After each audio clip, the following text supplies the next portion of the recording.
États-Unis, imaginez une loterie où le gagnant repartirait avec un traitement contre le cancer ou une opération du cœur. Impensable, me direz-vous.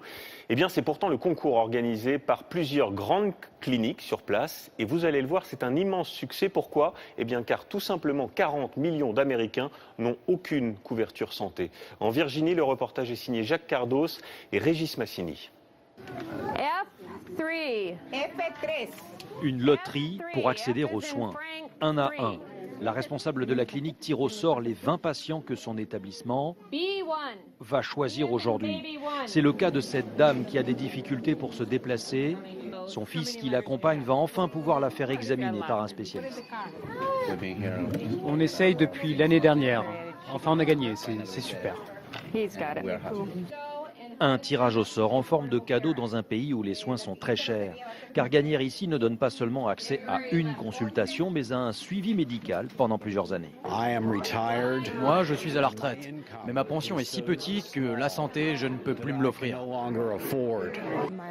J'ai un problème cardiaque. Alors on m'a indiqué cette clinique. Et j'attends de gagner à la loterie depuis l'année dernière déjà. Pour avoir le droit de s'inscrire, il suffit d'habiter la ville depuis un an. Des conditions volontairement souples afin de rassembler un maximum de laissés pour compte du système de santé américain. Contrairement à ce que l'on pourrait imaginer, l'Obamacare, la loi de Barack Obama sur la santé, n'a en fait pas tout réglé. Beaucoup de citoyens américains n'y ont tout simplement pas accès. Car la sécurité sociale mise en place par le président américain n'est pas gratuite comme en France. Elle passe par des cotisations aux mutuelles de santé. 40 millions d'Américains ne sont donc toujours pas assurés. Il y a beaucoup de gens qui ne rentrent pas dans les critères et qui ne peuvent pas avoir accès à la santé pour tous d'Obama. Donc tant qu'il y aura des besoins, nous, on continuera à répondre à cette demande. Cette clinique gratuite fonctionne grâce aux donations et aux 500 volontaires qui viennent ici le soir, après leur journée à l'hôpital. Infirmiers, médecins et administratifs bénévoles qui estiment important de donner un peu de leur temps. Nous avons un bon système de santé, mais en même temps, nous sommes 300 millions dans ce pays et il y a de nouveaux arrivants en permanence. Donc la demande de soins augmente sans cesse. V1. Cette clinique n'a pas les moyens d'offrir des soins à tous et une loterie ne peut évidemment pas tenir compte des histoires personnelles. Alors 130 des 150 candidats du jour reviendront tenter leur chance le mois prochain en espérant cette fois décrocher le gros lot, celui d'un accès à la santé.